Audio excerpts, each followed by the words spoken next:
الحمدللہ رب العالمین والصلاة والسلام علی سید الانبیاء والمرسلین وعلی آلہ واصحابہ اجمعین اما بعد فاعوذ باللہ من الشیطان الرجیم بسم اللہ الرحمن الرحیم۔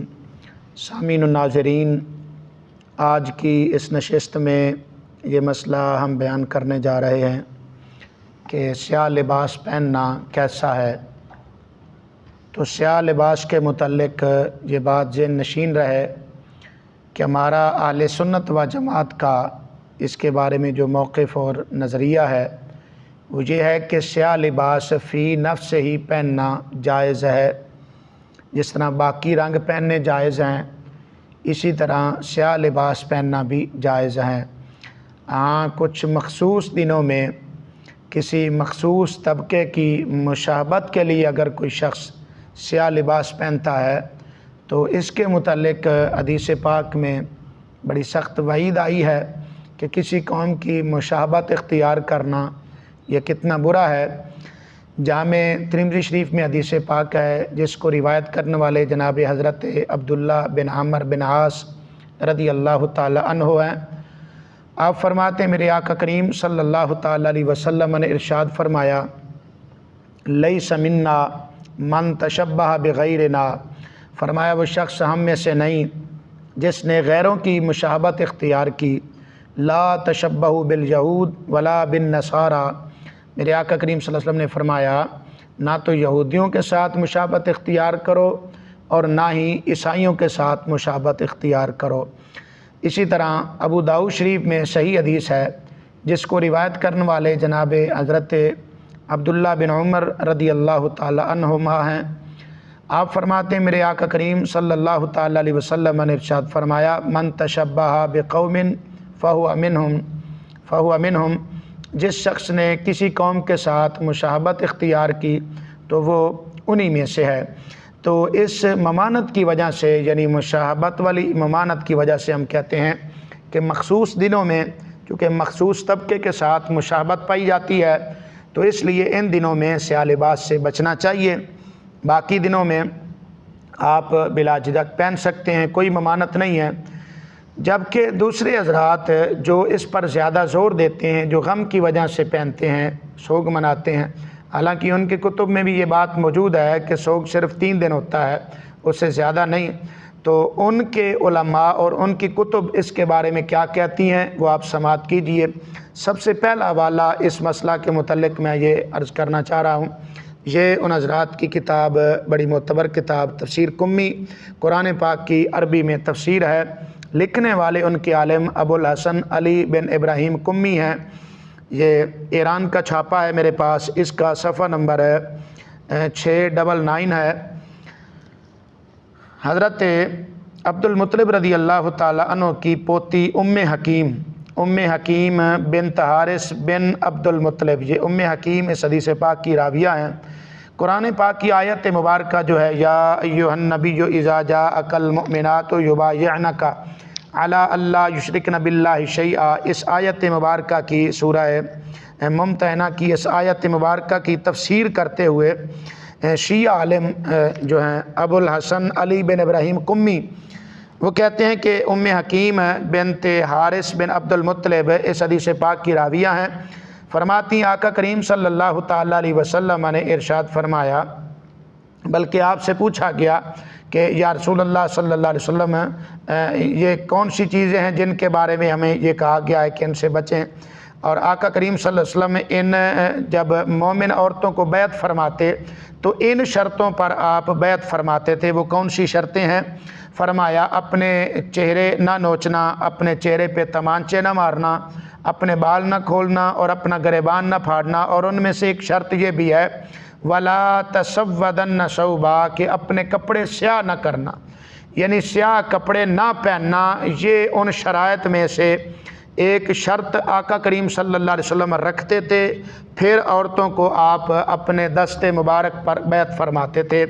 یہی بات جو قمی نے اپنی تفسیر میں لکھی ہے، اسی کو شیعہ حضرات کے چوٹی کے عالم حجت الاسلام علامہ مقبول احمد دہلوی انڈیا کے عالم ہیں، انہوں نے اپنی کتاب ترجمہ اور تفسیر مقبول، اس کی جلد نمبر 2 ہے، صفحہ نمبر جناب والا 1080 ہے، یہ آپ کے سامنے کتاب ہے اور اس کا صفحہ نمبر یہ 1080 آپ ملاحظہ کیجئے۔ اسی بات کو اور اسی روایت کو جو کمی والے نے نقل کی ہے جناب ام حکیم سے بنت حارث بن عبد المطلب، اسی کو روایت کرتے ہوئے اسی کا ترجمہ کرتے ہیں، میں آپ کو پڑھ کر سنا دیتا ہوں کہ آقا کریم صلی اللہ تعالیٰ علیہ وسلم آپ کے پاس جب مومن عورتیں بیعت کے لیے حاضر ہوتی تھیں تو حضور علیہ الصلوۃ والسلام آپ انہیں نصیحت فرماتے کہ آپ نافرمانی نہ کریں اور اپنے چہروں پر تمانچے نہ ماریں، اپنے چہرے نہ نوچیں، اپنے بال نہ کھولیں اور اپنا گریبان چاک نہ کریں، یعنی ماتم وغیرہ سے منع فرماتے۔ اور پھر آخری شرط جو آقا کریم صلی اللہ علیہ وسلم یہ رکھتے اس میں کہ اپنے کپڑے سیاہ نہ کرنا، یعنی اپنے کپڑے سیاہ نہ رنگیں، سیاہ کپڑے نہ پہنیں۔ تو سیاہ کپڑے نہ پہننے کی شرط رکھ کر آقا کریم صلی اللہ تعالیٰ علیہ وسلم مومن عورتوں سے بیعت لیتے تھے۔ تو یہ 2 حوالے آپ نے ان حضرات کی کتب سے ملاحظہ فرمائے۔ مزید تیسرا حوالہ میں عرض کرنے جا رہا ہوں، یہ ان حضرات کی معتبر کتاب ہے فقہ کی، سب سے معتبر فروع کافی کی جلد نمبر 2 ہے اور اس کا صفحہ نمبر جناب والا 210 ہے، مرفوع حدیث ہے۔ جناب حضرت امام باقر سرکار آپ اس حدیث پاک کو روایت فرماتے ہیں آقا کریم صلی اللہ تعالی وسلم نے فرمایا یکرہ الصلاۃ الا فی ثلاثہ الخف والعمامۃ والکساء، سوائے 3 چیزوں کے، یعنی موزے اور سیاہ امامہ اور جو ہے سیاہ چادر، یعنی سیاہ چادر، ان 3 کے علاوہ باقی جو کپڑے ہیں ان میں سیاہ کپڑا جو ہے سیاہ کپڑا رکھنا اور سیاہ کپڑا پہننا اور پہن کر نماز پڑھنا یہ مکروہ ہے، یہ صحیح حدیث ہے، یہ آپ ملاحظہ کیجئے۔ اسی طرح دوسری صحیح حدیث حضرت امام باقر رضی اللہ تعالیٰ عنہ آپ روایت فرماتے ہیں، آپ سے پوچھا گیا، ایک شخص نے عرض کیا اصلی فی القلن صوبۃ السوداء، کیا میں سیاہ ٹوپی میں سیاہ کیپ میں نماز پڑھوں؟ تو حضرت امام باقر سرکار فرماتے ہیں فقال لا تصلی فیہا فانہا لباس اہل النار، سیاہ کیپ میں نماز نہ پڑھو کیونکہ یہ جہنمیوں کا لباس ہے۔ احباب گرامی، یہ تیسرا حوالہ آپ نے سماعت فرمایا۔ یہ چوتھا حوالہ یہ ان حضرات کی معتبر کتاب من لا یحضرہ الفقیہ، یہ ان کی سیاہ اربع میں اس کا شمار ہے، جس طرح یہ فروع کافی کا سیاہ اربع میں شمار ہے۔ فروع کافی کا لکھنے والا محمد بن یعقوب کلینی اور اس کا لکھنے والا شیخ صدوق، ان کا معتبر عالم ہے اور سیاہ اربع میں اس کتاب کا شمار ہے۔ اس کتاب کی جناب والا جلد نمبر اول ہے اور حصہ نمبر اس کا بھی اول ہے، صفحہ نمبر اس کا 171 ہے۔ کہتے ہیں یہ آپ عبارت بھی ملاحظہ فرمائیں، کہتے ہیں کہ حضرت امام جعفر صادق رضی اللہ تعالی عنہ آپ سے سیاہ ٹوپی میں سیاہ کیپ میں نماز پڑھنے کے متعلق پوچھا گیا تو آپ نے فرمایا اس میں نماز نہ پڑھو، یہ اہل جہنم کا لباس ہے۔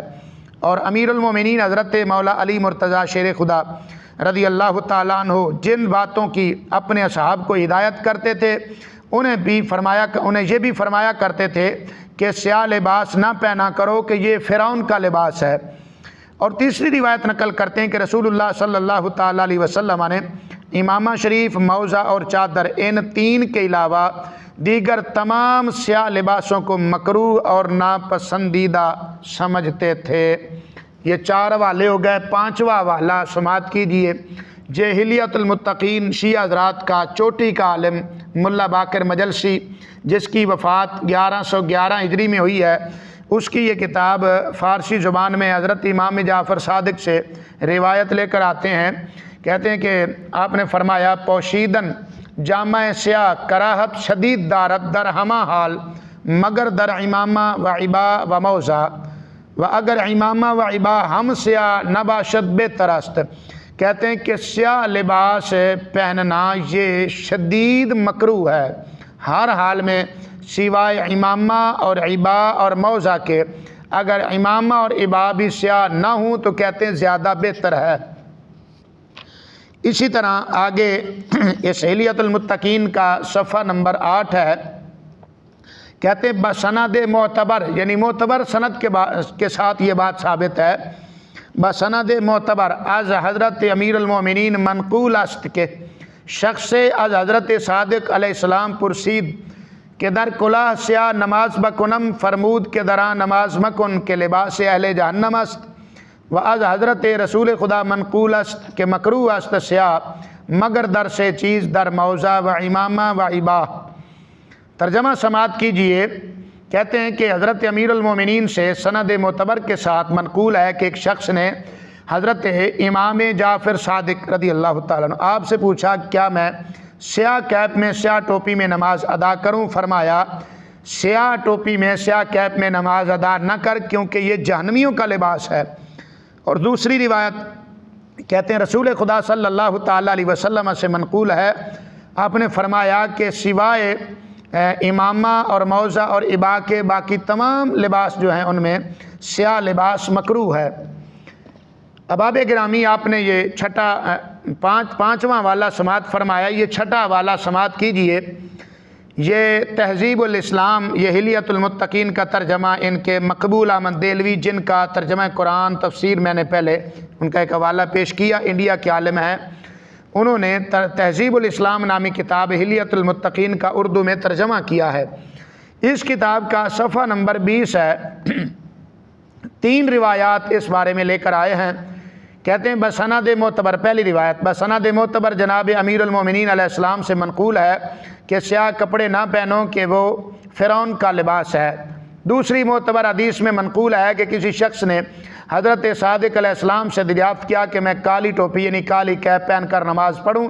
حضرت نے فرمایا کہ کالی کیپ سے نماز نہ پڑھو کہ وہ اہل جہنم کا لباس ہے۔ تیسری روایت حضرت رسول خدا صلی اللہ علیہ وسلم سے منقول ہے، کہتے ہیں سیاہ رنگ سوائے 3 چیزوں یعنی موضع، امامہ اور عبا کے اور سب لباسوں میں مکروہ ہے۔ یہ آپ تینوں روایات اپنی آنکھوں سے ملاحظہ فرما سکتے ہیں۔ احباب گرامی، یہ چھٹا والا ہو گیا۔ اب 7واں حوالہ سماعت کیجئے۔ یہ وہ کتاب ہے تحفۃ العوام جو ہر شیعہ کے گھر میں تقریباً موجود ہوتی ہے، کیونکہ ان کے ابتدائی جو فقہی مسائل اس کتاب میں درج ہیں۔